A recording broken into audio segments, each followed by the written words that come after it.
کتونکو راغلی یو بحرین ته او دا وخت ولاړ یو په بحرین بازار کې او معاذ خان را سره ولاړ دی چې دونه به یو څو تپوسونه کوو. شهاب را سره ولاړ دی چې دونه به هم یو څو تپوسونه کوو د بحرین په حواله سره د سیاحو په حواله سره چې دو څه ویل غواړي. سلام علیکم. وعلیکم السلام. معاذ خان څنګه خیر دی تاسو ښه یې برابر. معاذ خان د بحرین په حوالې سره به څه ویل غواړي؟ ډیره مهرباني سلیمان خان ستاسو او ستاسو د چینل یو جهان مننه چې موږ له ټیم راکړو. زه به د بحرین په حواله دا ووایم چې ماشاءالله اول خو به د بحرین د موسم په حواله ووایم چې بحرین کې ماشاءالله ډیر ښکلی موسم دی. چا ته محسوسېږي هم چې دا د جولای میاشت چا ته محسوسېږي هم چې ګرمي شته. موږ په خپله به بحرین په بازار کې دلته موجود یو، نه ګرمي شته، ښکلې هواګانې چلیږي، پوره من ماحول دی، پوره من سواد دی. ټول کتونکو ته خواست دی چې سواد ته راشئ، د بحرین ته راشئ او د دې بحرین د موسم نه د دې یخو هواګانو نه خوند او رنګ واخلئ.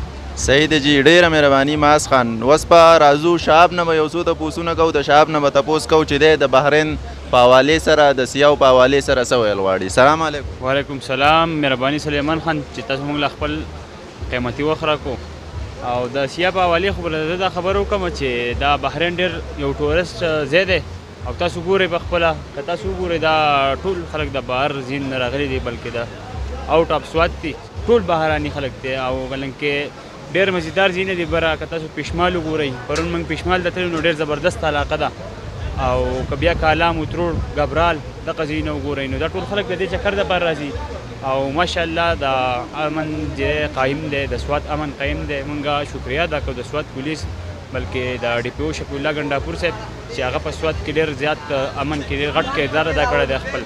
او نور معاذ خان تاسو ته خبرې وکړي د سوات دغه خبرې دي.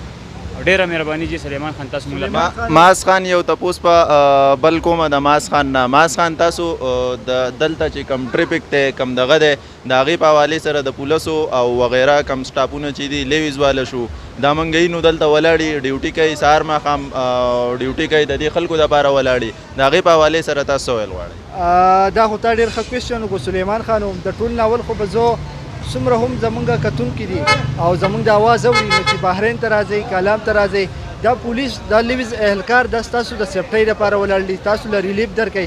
نو مهرباني وکړئ. سلیمان خان څنګه ما تاسو ته ووایي چې دا پولیس چې دي دا زمونږ محافظ دي، دا زمونږ دپاره ولاړ دي، موږ له ریلیف راکوي. نو موږ له هم پکار دی چې موږ د دوی سره دغه وکړو، د دوی سره اوږه ښکته ویسو، د دوی سره شر نه کوو، د دوی سره خوله نه ووهو ځکه چې دا زه په دې ګرمۍ باندې ولاړ یم، موږ له ریلیف راکوي، دا ټریفیک چې دی هغه بهالئ. نو ډېره مهرباني ستاسو د چینل په وساطت باندې دغه یو پیغام ما دغه کتونکو ته ورکوو. ډېره مهرباني. معاذ خان یو تپوس په بل کوم د دلته موږ ګینو که نه چې لیویز والا ملګري زموږ هم ډېر زیات ولاړي نو د لیویز والا په باره کې تاسو څه ویل غواړئ؟ نو ماشاءالله څومره هم انتظامیه ده بیا د انتظامیې پوزه چې دا هغه سوات لیویز دي نو لیویز ته زه سلام کوم په دواړه لاسه چې هغوی په دې روډ په بحالۍ کې د هغو یو ښه کردار و ځکه چې په ایمرجنسي کې هغو ډیوټي کوي، په هر ځای کې چې دی لیویز ډیوټي کوي. نو هغو ته زه په دواړه لاسه سلام کوم او انشاءالله آینده دې هم توقع لرم چې دغه شان به دو هر ټیم د خپل عوام د خپل قوم د دې خدمت کوي او هر ټیم به الرټ ولاړي. صحیح ده معاذ خان، ډېره مهرباني. زموږ سره اوسئ، راځئ کتونکو د نور یو څو کسان نه به هم انټرویو اخلو. کوم کتونکو داسې زموږ د دې یو ملګري نه به د بحرین په حوالې سره تپوسونه کوو چې دو څه ویل غواړي. سلام علیکم. وعلیکم سلام. روز څنګه ښه؟ خیر دی جی، شکر دی. ستاسو نوم څه دی او د کوم ځای؟ زما نوم فرهاد دی، زه د ګلبار پېښور علاقې یم.